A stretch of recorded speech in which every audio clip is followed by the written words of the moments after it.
D'abord congolaise d'origine. Quand je suis arrivée à Abidjan, j'ai dû être hébergée par un cousin d'ici, Congo, mais vivant ici. Quand il m'a hébergée, sa femme n'était pas là. Moi, ça faisait longtemps que je l'avais pas vue. Vraiment, tu vois, c'est les trucs où quand tu arrives dans un pays, ta mère elle te dit mais appelle un tel, il appelle le frère là qui est là-bas.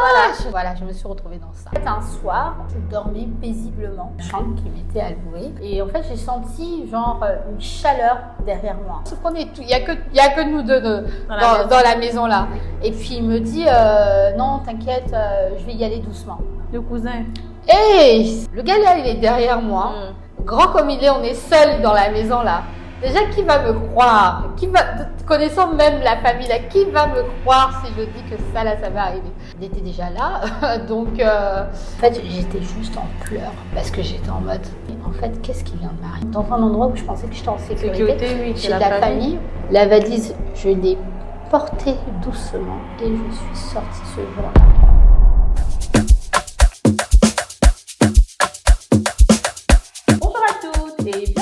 Ce nouvel épisode du Polé Podcast, je suis Coco et aujourd'hui nous allons parler de quelque chose de très intéressant. Mais avant de parler, n'oubliez pas de vous abonner à nos pages FG et de toujours écouter Polé Podcast, ce podcast qui vous aide à être une femme libre, équilibrée, mais surtout épanouie. Nous sommes aujourd'hui avec Bénédicte pour parler de comment se reconstruire après un trauma. Bonjour Bénédicte. Bonjour, comment ça va? Ça va super. Merci et toi? de me recevoir ici. C'est mon violet là, c'est ma couleur préférée que tu as portée aujourd'hui. Ouais, je reviens du sport. Et je vais encore au sport. J'adore. Donc je suis entre deux sports. Vraiment. Bouger entre deux sports. Ouais. Avant de commencer, on a notre Polé Box, c'est notre boîte. Tu dois tirer une question à l'intérieur. D'accord. Mais on ne change pas de question. Ok. Alors, votre go-to slogan quand vous voulez dépenser de l'argent. Est-ce que j'en ai vraiment besoin? C'est le go-to slogan? Ouais. Est-ce que j'en ai vraiment besoin? Ouais. Je peux pas dépenser de l'argent si j'en ai pas besoin. Est-ce que c'est nécessaire? Est-ce que c'est nécessaire d'avoir une nouvelle chaise? Est-ce que c'est vraiment nécessaire? Est-ce que ça va changer quelque chose? En tout cas, nous, pour ça, on dit on est déjà nés. Moi, pour ceux qui me connaissent, je suis trop minimaliste. Moi, je recycle, j'aime recycler, j'aime réutiliser, j'aime qu'on me donne. Si tu as des habits dans lesquels je peux rentrer qui m'intéressent, que tu veux donner, je suis là. Voilà. Pourquoi je vais aller acheter quelque chose? Pourquoi me fatiguer? C'est ça. Moi, j'ai pas honte de le dire, hein. Je sais que Abidjan, on est très... non, moi, j'ai pas honte de le dire. Moi, je suis minimaliste. Vraiment. Voilà. Donc, Bénédicte, est-ce que tu peux te présenter un peu, dire qui tu es? Je suis Bénédicte Joanne. Je suis la présidente fondatrice de l'association Stop au Chat Noir. Ouais, c'est tout ce que tu as à dire? C'est vraiment tout. J'aime la vie. J'aime Dieu. Bénédicte aime la vie. Je médite beaucoup, je prie beaucoup. C'est vraiment moi, c'est Bénédicte. Et voilà, je me prends pas la tête en fait. J'aime pas qu'on me prenne la tête, donc je me prends pas la tête. Je ne prends pas la tête, je n'aime pas qu'on me prenne la tête aussi. C'est ça. Donc tu peux nous parler un peu de ton parcours, qui tu es, ce que tu as fait, Alors, mon parcours est très long, donc si tu veux, je peux le faire court. Bien sûr. Tu préfères le long ou le court? Mon parcours, c'est voilà. C'est toi qui vois, comme tu veux. En tout cas, le parcours autour de l'association Stop au Chat Noir, si tu veux, je peux vraiment te donner ce parcours-là, comment ça a commencé. Oui, on va y arriver, mais avant de parler de l'envers, toi. D'accord. Vraiment, c'est très simple. Hein. Moi, j'ai pas un parcours vraiment très compliqué. J'ai jamais aimé les études, donc si tu penses que je vais te dire, je suis doctorante de... Non, moi j'ai pas aimé les études. J'aime apprendre, mais voilà, ce côté de mettre tout le monde en compétition là, de toute manière, voilà, j'ai jamais vraiment aimé parce il fallait toujours trimer pour être première. À un certain moment, j'y arrivé, donc voilà, mon parcours est très d'abord touristique. J'aime beaucoup tout ce qui est management du tourisme d'aventure, donc je suis une très grande voyageuse. J'ai parcouru plus de 85 pays, donc voilà, Je suis quelqu'un qui aime en tout cas aller à la découverte de nouvelles cultures pour briser aussi les stéréotypes, parce que souvent on a des stéréotypes sur certaines nationalités, sur certaines personnes. Et c'est qu'en allant dans le pays qu'on peut se faire son avis nous-mêmes au lieu de juger parce que tu as vu une vidéo sur Internet où telle nationalité était des voyous, que tout le monde est devenu voyou chez eux, quoi. Donc, non, moi, je suis très terre à terre, j'aime bien briser les glaces. Et voilà, donc ce qui m'a emmené à créer une ONG qui forme les femmes à devenir guides touristiques. Et puisque tu veux qu'on parle de l'autre ONG Stop au chat noir après, on va en parler après. Et donc j'ai toujours cette ONG qui forme des femmes à devenir guides touristiques. Sur Abidjan, on a eu à former plus de 500 femmes. C'est un peu ça mon parcours. Je suis une militante afroféministe, toujours pour la justice sociale, mais principalement des femmes noires d'abord, celles qui souffrent le plus dans notre société, dans nos sociétés en général. Donc aujourd'hui, Bénédicte, on est venu pour parler de trauma et une fois on parlait, tu avais dit que tu avais été victime d'un viol. Ouais. Est-ce que, je sais que c'est pas forcément un sujet très, mais est-ce que tu peux peut-être expliquer un peu comment ça s'est... Moi, j'adore parce que quand on parle de viol, les gens sont toujours un peu en fait, moi, je considère que je suis une survivante reconstruite. Bon, je dis toujours, il y aura toujours le trauma, tu vas l'apporter avec toi toute ta vie, mais quand tu choisis d'avancer, t'avances, t'es reconstruite. Ouais. Donc, on peut en parler très librement, puisque j'en ai fait aussi ma bataille pour aider les autres. Ouais. Je ne peux pas aider les autres si moi-même je ne me suis pas d'abord aidée. Exactement. Ça, c'est pas possible. Ouais. Je ne me permettrai pas aujourd'hui, par exemple, même de dire, j'en sais rien, hein, je suis une entrepreneur successful, et puis aller coacher d'autres entrepreneurs pour qu'ils deviennent successful. Si moi-même là, j'ai pas ça. Voit pas le résultat, voilà, ça va être compliqué. Ça va être compliqué, mais on sait qu'il y en a qui font ça quand même. Donc voilà. Il se trouve que moi, quand je suis d'abord congolaise d'origine, et quand je suis arrivée à Abidjan. Franchement, j'oublie toujours les années. J'ai tellement fait des va-et-vient avec Abidjan. Mais à un moment, en fait, je n'avais plus... on va dire que j'étais plus avec quelqu'un. Et donc, j'avais j'avais déménagé. Et j'avais dû être hébergée par un cousin. Donc, voilà, un cousin d'ici. Quand je dis d'ici, du Congo, mais vivant ici. Et il se trouve, quand il m'a hébergée, sa femme n'était pas là à cette période-là. Et bon, moi, ça faisait longtemps que je l'avais pas vu. C'est vraiment, tu vois, c'est les trucs où quand tu arrives dans un pays, ta mère elle te dit, mais appelle un tel, appelle le frère là qui est là-bas. Voilà, je me suis retrouvée dans ça. Donc voilà, et en fait, un soir, je dormais paisiblement dans ma chambre. Voilà, il y a plusieurs chambres. Je dormais dans ma chambre qui m'était allouée.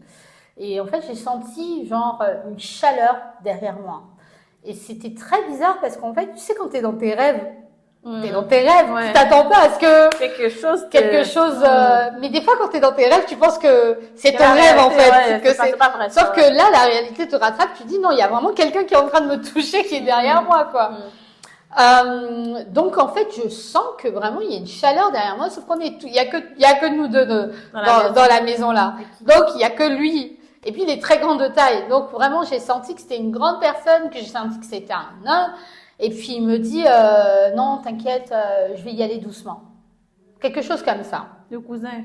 Et c'est-à-dire que sur le moment, en fait, j'étais en panique. Je savais pas ce qui m'arrivait. En fait, tu sais, des fois, tu entends les gens qui disent, ah, mais pourquoi t'as pas crié? Pourquoi t'as pas couru? Mais en fait, tu sais pas si un jour quelqu'un te pointe un gun sur le visage, comment tu vas réagir. Il y en a qui vont courir, il y en a qui vont se battre, il y en a qui vont s'évanouir même. Moi, j'étais tétanisée parce que je me dis, attends, le gars là, il est derrière moi, grand comme il est, on est seul dans la maison là. Déjà, qui va me croire? Connaissant même la famille là, qui va me croire si je dis que ça là, ça va arriver? Donc, en fait, je me dis dans ma tête, Béné, ta bouche là aujourd'hui, là. En fait, là, tu peux pas avoir la même bouche, tu peux pas crier, tout ça. Donc, j'essaie limite un peu, on va dire, de négocier. Je lui dis, mais qu'est-ce que tu fais? Il me dit, non, t'inquiète, ça va aller doucement. Donc, en fait, son pénis, il était déjà là, quoi. Il était déjà là. Donc, il me dit, ça va aller doucement, t'inquiète pas. Vraiment, il était là. Et je lui dis non, mais je suis très fatiguée, je dois travailler demain, tu sais, c'est un peu compliqué pour moi en ce moment, le travail, tout ça, nanana. Donc en fait, limite, je suis dans une négociation, mais je suis pas retournée en fait. Je suis toujours comme ça. De dos, oui. Je suis toujours de dos et j'essaye vraiment de. Je lui dis non, mais vraiment, vraiment, je suis fatiguée. S'il te plaît, laisse-moi, je suis vraiment fatiguée. Et d'un coup, il dit ok, bon, laisse tomber. Et il part et je l'entends partir dans le salon et je l'entends se branler. Je l'entends se branler, genre, les bruits. Et en fait, j'étais juste en pleurs parce que j'étais en mode, mais en fait, qu'est-ce qui vient de m'arriver là? Qu'est-ce qui vient de m'arriver dans un endroit où je pensais que j'étais en sécurité, oui, chez la famille. La famille, t'es censée te sentir en sécurité. Ouais. Qu'est-ce qui vient de m'arriver? Et tout ce que je pensais, c'est qu'est-ce qui va se passer demain? Et en fait, moi, ce que j'ai choisi, c'est de prendre mes affaires. J'avais toujours ma valise, je ne m'étais jamais vraiment installée, donc j'avais toujours ma valise, j'avais quelques affaires. J'ai choisi de les laisser. C'est pour ça que je te dis tout à l'heure, les habits, là. J'ai choisi les habits. Les habits, là, c'est plus la même chose. Hein. J'ai choisi de les laisser, de vraiment prendre ce qui était prêt. La valise, je l'ai portée doucement et je suis sortie ce jour-là. Le même soir? Le même soir. Je suis sortie vers 5h du matin parce qu'en fait, ça m'a pris du temps de réfléchir. En fait, j'étais toujours tétanisée sur le lit parce que je ne savais pas ce qui se passait même dans le salon. Donc, je ne pouvais pas redormir. Je n'étais plus en sécurité, en fait. Et donc, voilà, j'ai fait ma valise. Je suis partie. Ma chance, c'est que j'avais un travail à cette époque, je pouvais me prendre une chambre d'hôtel, aller dormir, mais je ne voulais même plus dormir chez les gens. D'ailleurs, je ne veux même plus dormir chez les gens. Oui. Même si aujourd'hui, là, je vais, je ne sais pas, tu me dis, je vais à Paris et quelqu'un veut m'héberger. Bon, Paris, ça coûte cher. Je ne veux pas dormir chez les gens. Je ne veux pas, je ne sais pas, à moins que ce soit une femme.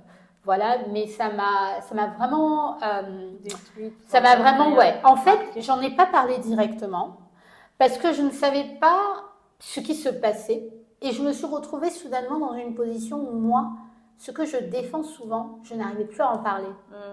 Et ça, c'était très dur parce qu'en fait, j'étais devenue cette activiste qui ne pouvait pas parler de son trauma. Jusqu'à un jour, je suis avec une pote. Et en fait, elle me parle, elle, de ses traumas pendant les voyages, tout ça.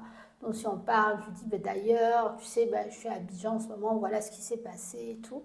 Elle me dit, non, mais Béné, toi, là, qui est à la bouche, justement, tu n'es pas allée à la police. Je lui dis, mais je vais aller à la police comment? Je suis en Côte d'Ivoire, je ne sais pas. Il me dit, ah, mais il est français, non? Ok, mais va à la police en France. Tu as actuellement, c'était en France où j'étais, tu es actuellement en France, va à la police en France. Je lui dis, je ne suis pas allée à la police forcément. Donc, ce que j'ai fait, elle m'a dit, essaie quand même de voir quelqu'un, un spécialiste, parce que ça a l'air vraiment de te trotter et tout. Parce qu'en fait, tu pouvais être avec moi, on allait boire un café, je suis comme ça. Je suis vide, en fait. Je suis vide. J'ai pas d'énergie, je suis vide, je sais pas vraiment. J'en parle pas à ma mère, particulièrement. Bon, elle aussi, la daronne, quoi, elle appelle. Ah, tout va bien, bon, oui, tout va bien, mais je suis carrément vide. Oui. Je rentre à Abidjan, parce que je faisais beaucoup de va-et-vient à cette période. Je rentre à Abidjan, je vois les filles de mon association Train and Travel. Et donc là, à ce temps-là, j'avais déjà mon appartement. Et donc, je leur parle justement. C'était mes bureaux à l'époque aussi, l'appartement. Je leur parle de ce qui s'est passé. Parce que, en fait, je voulais un peu en parler aux gens, quoi. Je commençais un peu plus à libérer la parole. Et en fait, elle me regarde, elle me dit... elle rigole, en fait. Elle fait... Toutes les filles, elles sont en train de rigoler. Elle me dit, mais ça a Béné. Nous tous, là, ça nous est arrivé. Chat noir, là. Moi, mon père, il m'a fait ça quand j'avais 15 ans. L'autre, elle dit, moi, mon cousin, quand j'avais 10 ans. Genre, elles ont tous des témoignages, mais elles sont en train de rire, en fait. Je lui dis, mais pourquoi vous rigolez? non, mais ça, Bénédicte, ici, c'est chat noir, non, c'est normal. Ah, ça va faire quoi? Ça va te passer. Je lui dis, ben, apparemment, ça me passe pas, puisque ça me traumatise toujours. Et je suis choquée que vous êtes en train de parler de viol. À la légère, comme ça. À la légère. Et puis, ben, je dis, ben, je savais pas qu'il y avait un terme pour ça, surtout. Et tout ça, là, ça m'a choquée. Donc, en fait, quand elles sont parties, je me suis rendu compte qu'il y avait énormément de travail à faire. La mentalité. Et j'ai écrit dans le groupe, j'ai dit, les filles, est-ce que ça vous dit qu'on fasse genre un groupe de parole et vous pouvez inviter d'autres personnes, un groupe de parole pour en parler et tout ça. Entre-temps, elles ont dit OK. Entre-temps, le temps d'organiser le groupe de parole, j'ai une idée. Puisque j'avais déjà mon ONG, j'ai une idée de créer un projet pour faire une application mobile pour aider les personnes qui sont dans les foyers, qui ne peuvent pas sortir, pour leur parler. Peut-être les femmes de ménage, les nounous qui sont dans les foyers, qui se font abuser pour qu'on puisse se parler. Donc, entre-temps, j'appelle ça le projet Jeunes en action contre le viol. Je ne sais plus c'était quoi le nom du projet. Ouais. Et le temps qu'on fasse la rencontre, je commençais un peu plus à en parler. En fait, j'avais pris une énergie que le plus j'en parlais, le plus d'autres se confiaient et le plus, en fait, ça me rendait plus forte parce que je me disais, mais ça ne s'est pas arrivé qu'à moi, je ne suis pas unique, je ne suis pas la seule. Ce trauma s'est passé avec d'autres personnes. Donc, le temps qu'on arrive au jour J, on nous avait prêté une salle ce jour-là, c'était au plateau. C'était l'ADN à l'époque au plateau et j'arrive. Il y a au moins genre une 50aine de filles et de femmes, mais genre tout âge. Et on avait appelé la télé ce jour-là parce que je voulais vraiment présenter l'application mobile. Franchement, c'était un espace de 1 mois et demi. C'est passé tellement rapidement. Il y avait la télé ce jour-là, il y avait Africa 24, ils sont venus. On a parlé du projet. Il y avait pas mal de personnes qui voulaient nous soutenir, qui voulaient se mettre dans le projet. Pour le groupe de parole, on n'a dit pas de caméra. On veut que personne soit filmé parce qu'on veut un espace safe, tout ça. Il y avait des scouts, il y avait vraiment plein de jeunes filles et de femmes de la quarantaine, cinquantaine. On va dire sincèrement, à chaque fois je dis au moins 95% des femmes qui étaient là ce jour-là avaient subi un abus dans leur foyer. Dans leur foyer. C'est-à-dire, ça allait de la tante qui a abusé d'elle, le cousin, le père, la sœur, le frère. Tout le monde racontait une expérience. L'expérience de soi-disant touche pipi qui n'était pas touche pipi parce qu'en fait, ta nounou, là, elle avait 30 ans et toi, tu avais 10 ans. Donc, tu avais plein d'expériences comme ça et là, j'ai pris une claque parce que je me suis dit, bon, mais pourquoi on n'en parle pas. Il y avait à l'époque très peu de personnes, là c'était 2018 je pense, très peu de personnes en parlaient, très peu d'associations en parlaient très ouvertement. Et donc moi au fur et à mesure le projet se développe et j'en parle un peu plus et un jour je suis avec Kajim. On me présente Kajim. Tu connais Kajim? Le chanteur? Ouais, on me présente Kajim et moi je vois, on me dit, ah Béné, voilà. Et pareil, il me demande qu'est-ce que tu fais? Sauf qu'à cette époque-là, moi-même, là, je travaillais même plus. J'étais plus dans mon projet, là, des jeunes contre les violences. Et je commence à lui expliquer, voilà, je fais ce projet pour avoir une application mobile. Je veux que ce soit des jeunes qui le font. Et il me dit, et en fait, quand je lui parle, je lui dis, oui, on va parler de chat noir, de train. On lutte contre ça, contre tout ce qui se passe dans les maisons. Et puis, il me regarde comme ça. Il me dit, mais tout ce que tu me dis là, moi, j'ai rien compris. Pourquoi t'appelles pas ça juste Stop au chat noir? C'est lui qui m'a trouvé le nom en fait. Et il m'a dit pourquoi t'appelles pas juste ça Stop au chat noir? Je lui ai dit ah ouais, mais c'est pas trop direct. Il me dit mais il faut être direct avec les gens. Et puis ça va, voilà exactement. Et du coup j'écris dans le groupe de Stop au chat noir maintenant. Je dis est-ce qu'on pourrait pas changer le nom au lieu des jeunes contre les violences là pour Stop au chat noir? Tout le monde est là, on voit des stickers. Yeah. Et puis on est là, ouais, on a trouvé un nouveau ça. Et donc, comme ce projet était dans mon association Train and Travel et ça a pris de l'ampleur, il était temps de créer une autre ONG. Donc, je me suis retrouvée du jour au lendemain avec une nouvelle ONG, alors que je n'avais pas prévu de créer cette ONG. On s'est retrouvés à avoir beaucoup de personnes qui nous appelaient pour témoigner et je me suis rendu compte que moi, je ne suis absolument pas psychologue. Donc, je ne vais pas prétendre d'écouter des histoires des gens alors que je ne suis pas psychologue. Il fallait vraiment formaliser tout ça, qu'on ait des services, qu'on puisse aussi accueillir des personnes, qu'on puisse aussi former des personnes. Et c'est comme ça qu'en 2022, un peu plus tard, on a ouvert un refuge à Bingerville pour les femmes, où elles ont le service psychologique, elles peuvent aussi consulter chez le psychologue même. Il y a un laboratoire créatif au sein de notre refuge où elles peuvent apprendre la couture.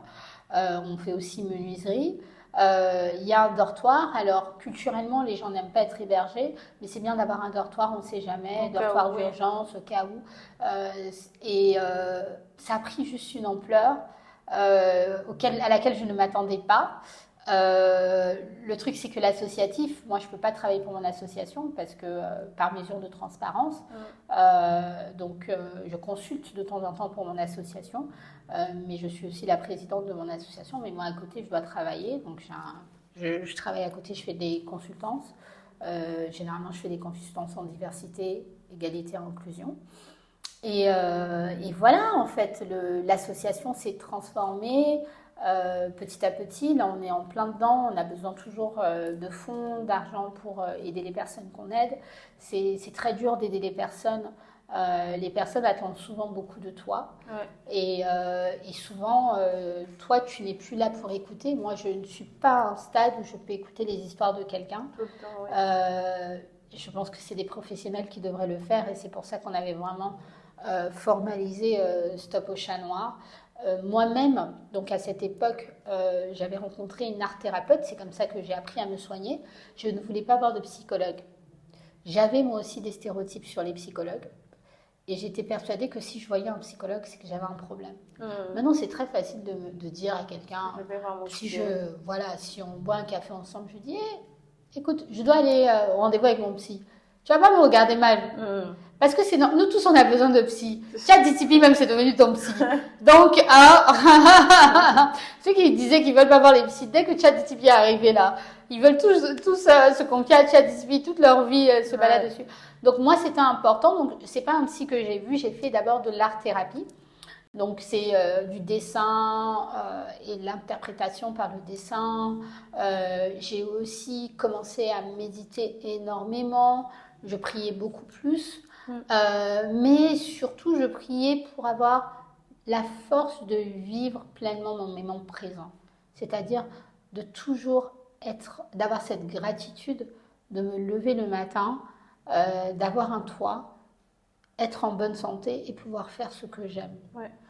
Je ne voulais pas prier par rapport à ce qui était le passé, parce que c'est du passé, mais ce n'est pas les seules choses qui me sont arrivées, parce que l'art-thérapie, ça te fait remonter les histoires. Je me suis rendu compte que quand j'étais petite, j'avais été abusée. J'avais été abusée par ma cousine. J'avais été abusée par le voisin. Donc en fait, j'ai vécu plusieurs types d'abus sans le savoir. Et souvent, quand on parle aussi à des gens, ils ne se rendent pas compte de tout ça. Et il suffit d'un tic pour savoir ce qui se passait. Parce que ce qui s'est passé dans notre enfance, ça s'est enfoui en fait. Et moi, je n'ai pas honte de le dire. Et à partir du moment où je m'aime, j'aime mon corps, c'est tout ce qui compte pour moi. C'est cette fierté pour moi de m'être reconstruit vraiment. Et les abus peuvent être dans tout type de forme d'abus. Oui, tu as les abus sexuels. Nous, on parle souvent d'excision dans l'association. On parle de mariage forcé. On parle de harcèlement au travail. Ce sont des abus aussi. On parle d'attouchement. Les attouchements, c'est souvent les profs ou le teacher dans les écoles primaires qui viennent faire des attouchements aux élèves. Tout ça, on n'en parle pas. Moi, combien de personnes, des fois, je me rends compte qui me disent... En fait, elles ne me disent pas plus, mais elles me disent « Ah, la dernière fois, j'étais dans un bus, il y a un homme qui s'est frotté à moi. Mais qu'est-ce que tu as fait ? Justement, qu'est-ce que tu as fait ? Mais je ne sais pas pourquoi ça m'est arrivé, mais c'est les mêmes personnes souvent qui vont te dire que ça n'existe pas, les abus. Parce qu'en fait, à partir du moment où tu n'apprends pas à reconnaître c'est quoi un abus, tu ne peux pas savoir. Tu penses que c'est normal ce qui t'est arrivé. Tu es gêné, mais tu penses que c'est normal. Parce que tu es une femme, je pense que tu mérites d'avoir été touchée par un homme dans le bus. Tu mérites que tu es rentré dans le Warren, il y a quelqu'un qui s'est collé à toi. C'est parce qu'il y a collé. Bon, si on est dans le Warren, c'est vraiment tout ça, quoi. Donc voilà. Donc moi, je milite pas que contre tout ce qui est viol, mais le droit aussi de la femme et le consentement. Parce que souvent, quand on ne consent pas, on ne sait pas consentir. On ne sait pas si on a abusé de nous. On doute. Et ça transforme des personnes. Moi, des fois, j'ai des mamans qui m'appellent, qui me disent moi, j'ai été abusée quand j'étais plus petite. J'en ai jamais parlé. Du coup, j'ai peur que mon mari lave mes enfants. Attends. Tu vois? Parce que, en fait, elle a vécu quelque chose qu'elle n'a jamais réparé. Donc maintenant, elle a peur que son mari... Donc tu es marié à quelqu'un, la personne là ne peut même pas toucher ses enfants parce que, en fait, tu as peur qu'il se passe quelque chose. Donc des mères qui n'ont pas confiance aux hommes avec qui elles sont parce qu'elles ont vécu des traumas. Et moi, il y a quelque chose, je dis, moi, je ne peux pas me mettre dans un mariage si je n'ai pas confiance à un homme. Parce que l'homme avec qui je serai devra s'occuper des enfants. Si on fait des enfants à deux, c'est pour qu'ils s'en occupent. Même si je ne suis pas absente, il doit s'en occuper. Ce sont ses enfants. Donc voilà, quoi. Mais comment tu étais avant tu as dit, c'est vrai, tu avais des trous de mémoire, mais est-ce que personnellement, tu as changé? Tu as dit que tu étais devenue beaucoup plus reconnaissante, tu prenais plus le temps d'apprécier la vie. Est-ce qu'il y avait une différence entre la Bénédicte d'avant et la Bénédicte après le viol, le chat noir? Le viol. Le viol. Le chat noir, justement, quand on dit stop au chat noir, là, c'est pour éviter qu'on cache le mot viol. Parce que c'est un peu pour dénoncer la culture du viol. La Bénédicte, en fait, je pense que Bénédicte, elle évolue avec l'âge. Ça, c'est sûr et certain. Ça s'est passé avant que j'ai 30 ans. Maintenant, j'en ai 36. Et forcément, je suis une personne qui évolue. Je ne dis pas que je suis une personne différente parce que moi, j'ai toujours été activiste. Depuis l'école, là, si tu m'avais connue au collège, déjà, j'étais toujours déléguée, donc ça, c'est mort pour toi. Je me battais toujours avec les gens pour être déléguée. Si tu me nommais pas la déléguée, tu me nommais sous-déléguée, là, j'avais les nerfs contre toi. Pas de problème. Aïe.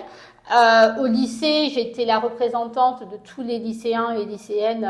Donc, dès qu'il y avait un problème, tu sais, un lycéen ou une lycéenne qui fait des bêtises, on a souvent le conseil d'administration.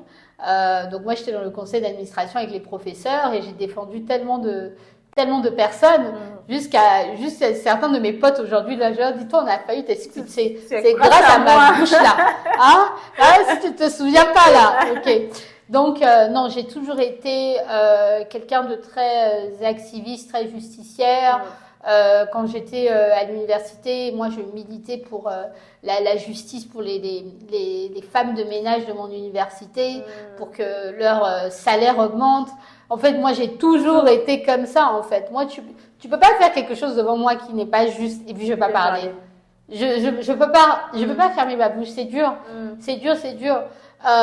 Donc en fait, je pense que ça a amplifié ma voix. Okay. Je pense justement que ça a amplifié ma voix et je me suis rendu compte que je pouvais aussi amener d'autres personnes à libérer la parole.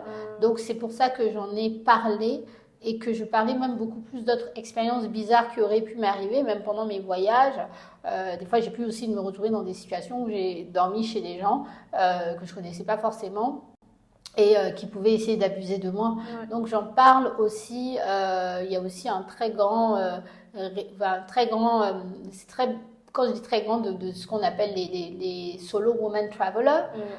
Et moi, j'en fais partie de ces solo woman travelers. Et donc, on a des tips, des anecdotes, des personnes, chez qui on dort aussi, qui essayent de rentrer dans ta chambre.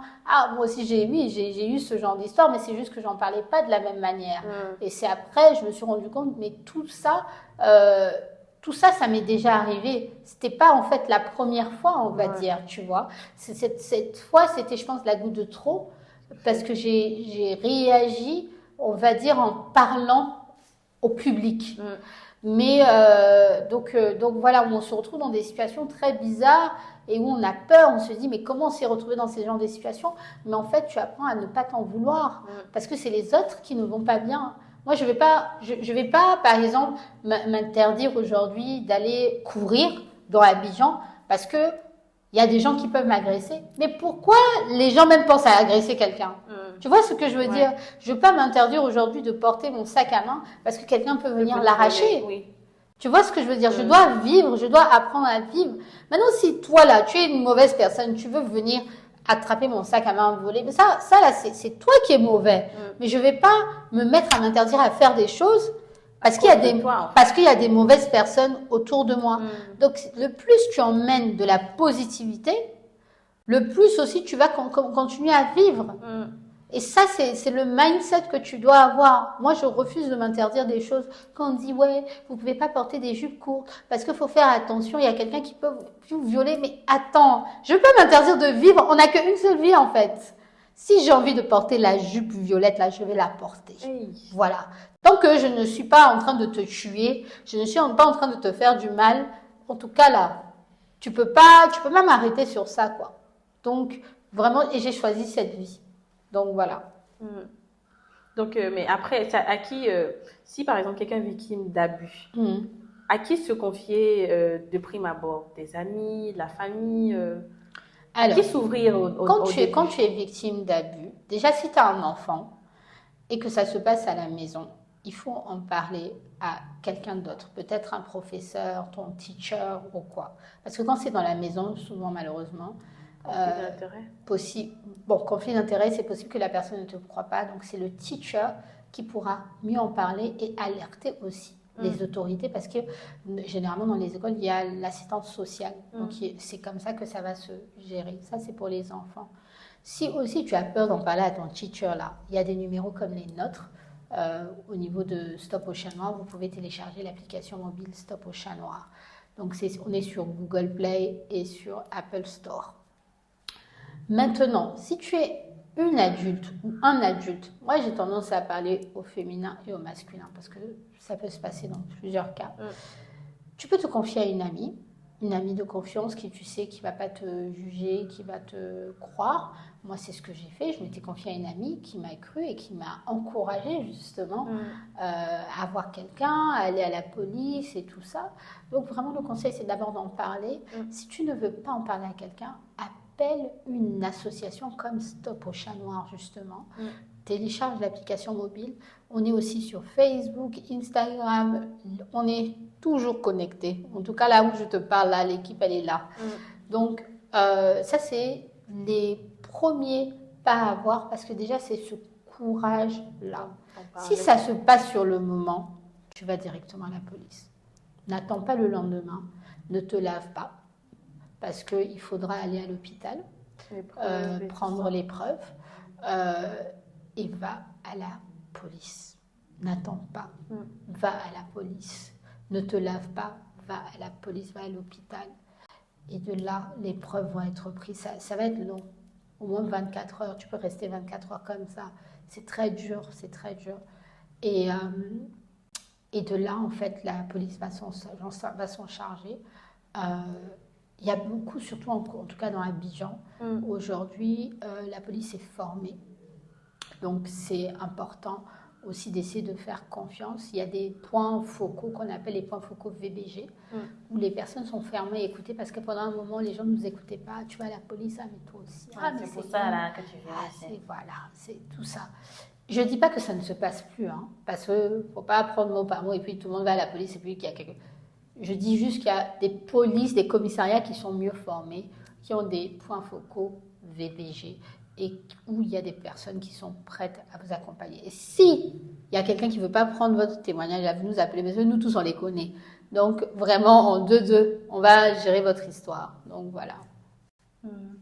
Mais souvent aussi quand ce genre d'abus arrive, il y a certains qui se culpabilisent eux-mêmes, genre peut-être que j'aurais pas dû, par exemple dans ton cas, j'aurais pas dû aller dormir chez le cousin, tout ça c'est de ma faute, qui se culpabilisent eux-mêmes en fait. Donc comment se pardonner et puis avoir une meilleure vision de soi-même, peut-être que comment se dire. C'est tout à fait normal de se culpabiliser, on vit dans une société patriarcale, Donc, une société où dès qu'on parle de quelque chose, on va dire que c'est de ta faute. Une société où tu vois la jeune fille se balader et que la mère lui dit ah mais pas tes seins dehors alors qu'elle a juste son décolleté. Donc c'est instinctif, on va dire, de se culpabiliser. Justement, la solution, c'est d'aller voir quelqu'un. À travers Stop au Chat Noir, on peut vous recommander des psys. Les consultations psy sont gratuites avec nous. Donc, en fait, il faut se reconstruire. Et se reconstruire, c'est s'aimer. Parce qu'une fois qu'on a touché ton intimité, ton corps, en fait, tu te sens sali. Tu as l'impression que plus personne ne peut te toucher et que ce n'est pas de ta faute, et d'être aussi entouré des bonnes personnes, des personnes qui respectent ton corps, des personnes qui te respectent et des personnes qui n'ont pas honte aussi d'être à côté de toi, parce que souvent tu peux aussi être avec des personnes qui ne veulent pas forcément être avec une personne qui parle de viol ou quoi. C'est aussi de savoir t'entourer. C'est très dur, c'est toujours facile d'en parler, mais c'est très dur, mais c'est important de savoir aussi s'entourer et surtout d'avoir des sortes de rituels. Hein. Moi, je dis, c'est une discipline. Hein.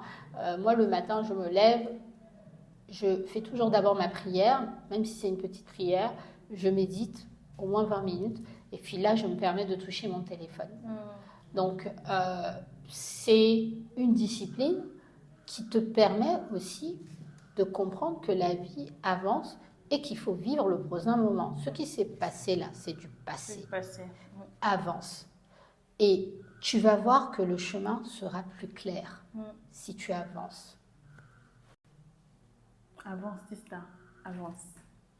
Exactement. Avance. Continue d'avancer. Ne t'arrête surtout pas en chemin. Ne t'arrête pas. Donc, comme tu as dit tout à l'heure, les femmes, pour entrer en contact avec l'association, elles peuvent aller sur votre page Facebook, Google et Apple Store. Elles peuvent nous appeler sur notre numéro. Si tu veux, je peux donner le numéro. Moi-même, là, je ne connais plus mon numéro. C'est pour celles qui sont à Abidjan. Non, même tu sais, souvent, on a des Ivoiriennes de Paris qui nous appellent. Hein. Ok.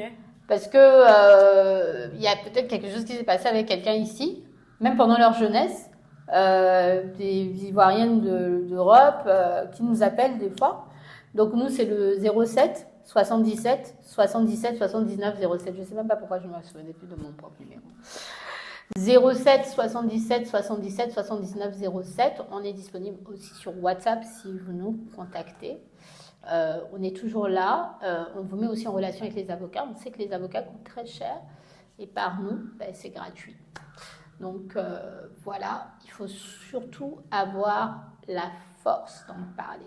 C'est toujours plus facile à dire qu'à faire, mais croyez-moi, les choses bougent beaucoup maintenant. De plus en plus, il y a cette libération de parole. Et dites-vous aussi que quand vous libérez la parole, d'autres libèrent la parole sur la même personne souvent. Ouais. Et souvent, c'est pire quand c'est encore les parents. Ouais. C'est terrible. En tout cas, comme elle a dit, vous avez leur contact, vous pouvez les contacter. Et puis, ce sont les professionnels, ils sauront comment vous guider en fonction de la personne et puis de l'abus. Donc, Bénédicte, on est presque à la fin. Est-ce que tu as un petit conseil, un petit mot à donner à ces femmes qui te regardent? Le consentement, c'est la base. Sachez comment dire oui, comment dire non, mais que aussi vous avez le droit de vous rétracter. Là, parce que vous avez dit oui, là, absolument, il faut aller. Si vous ne sentez pas là, n'allez pas. Donc, le consentement, c'est la base. C'est important. Voilà, donc pour toi, ça c'est notre dernière question qu'on pose à tout le monde. Quelle est la prochaine femme que nous devons éviter et pourquoi? La prochaine femme que vous devez inviter. Intéressant. Pourquoi pas Delali? Delali, ok. Pour parler pour parler de parentalité, femme très active. Moi, j'aime beaucoup Delali. J'ai eu à travailler avec elle sur le cœur des femmes, donc vraiment toujours active, toujours aussi dans le PA. Elle fait tout en même temps. Équilibrée, quoi. Et qui voilà, elle fait tout en même temps. Donc et en même temps, c'est une maman de 2 enfants. C'est tout ça là, on fait tout ça comment? Moi, j'aime bien cette énergie, tu vois. Moi, ça elle m'inspire. Moi, j'aime beaucoup Della. Voilà. Gros bisous d'ailleurs, Della. Ok, c'était nous. On se dit à très bientôt pour un prochain épisode. Et n'oubliez pas, avec FG, vivez, osez et surtout priez. Bye!